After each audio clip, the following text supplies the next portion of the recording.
Welcome back, and today we're talking about Deca-Dence episode 10. So like always, let's just jump into it.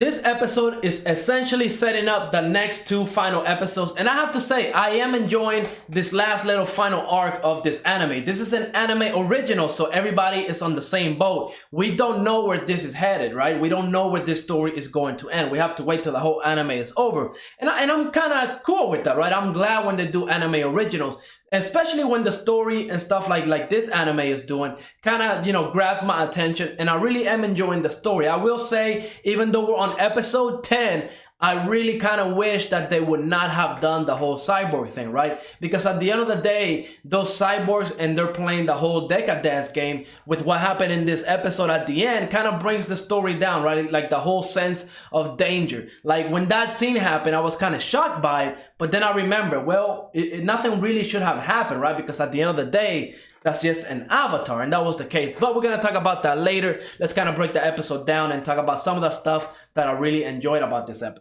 Right? Starting off, we get to see that Natsume finally finds out the truth, and as exactly how Jill predicted, she was probably going to have a mental breakdown, and she kind of fainted. And then, of course, we got the scene, and it was an emotional scene, right? Because we see Natsume come to the realization that everything that Kaburagi has been doing till this point has kind of been a lie, because he knew everything. He knew the reason why her father was killed. He was getting too close to the truth. That's something that we found out in this episode. We didn't know about it back then, because of course we didn't know that the whole cyborgs existed. But yeah, essentially Natsume kind of, she's kind of like in a mental state where she doesn't know who to trust. She's kind of like disappointed in herself, because at the end of the day, the way she put it, right, she didn't want to become the savior of the world. She really just wanted to have the confidence that she needed in order to face her fears. And the fact that Kaburagi kind of lied to her just kind of, ruined her dream in a sense. But I'm glad she took it really, really well. I feel like other anime characters, especially like in a shonen or something like that, they would have gone on a complete like rage mode and just would have hated the other characters until it was like too late and the other character dies or something along those lines. But I'm glad that Natsume kind of got over it pretty quickly, right? Not that she got over it, but the fact that she understands the reason why Kaburagi had to lie to her, right? He was essentially saving her life. Now, of course, we also get confirmation that Pipe is gone. I was really hoping that for some reason, maybe because he was a bug or something, he would have survived. That's definitely the saddest death of 2020. Maybe I might be missing one or two, but yeah, Pipe is gone. I mean, it's really sad. And of course, we also get the other Gadol that survived, right? We got the little, it was cute. So I was thinking that Gadol was going to replace Pipe, but that's not the case. That Gadol injected himself into one of the other like cyborgs, or the body, the avatar of one of the cyborgs. And once all the Gadol were gone, I'm guessing since that one was kind of inside of the other person, it kind of grew in there and it wasn't affected by the destruction. But at the end of the day, this Gadol is going to be a huge problem. It seems like it's eating all the bodies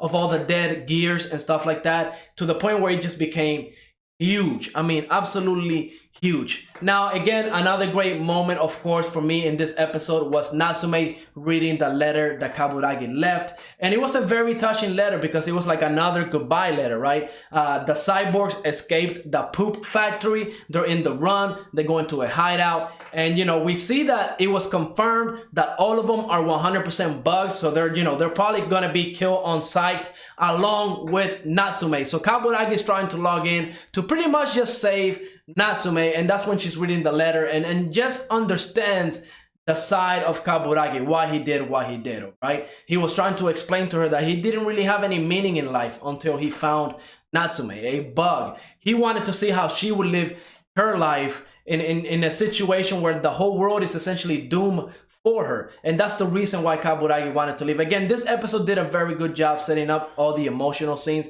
And, I didn't cry or anything, but I kind of felt, just how powerful this scene was. It was very well done. No complaints from me. And of course, the last bit of the episode, when Kaburagi gets literally just one-shotted from the back by that one admin, the boss, I forgot his name, but the purple guy just his fist went through his chest and just a huge hole. Kaburagi is dead, and this is why I don't like the whole cyborg side, right? Because when that scene happened, I was really shook by it. I was kind of like, oh no way, Kaburagi just died. But then of course I remember, oh well, it was just the avatar, so I'm pretty sure Kaburagi is just fine. He's probably just gonna have to log in with a different avatar. He won't be able to use Kaburagi anymore. And that was the case. So an impactful scene where somebody should have died was kind of just no big deal because of the whole game cyborg situation that we got right now.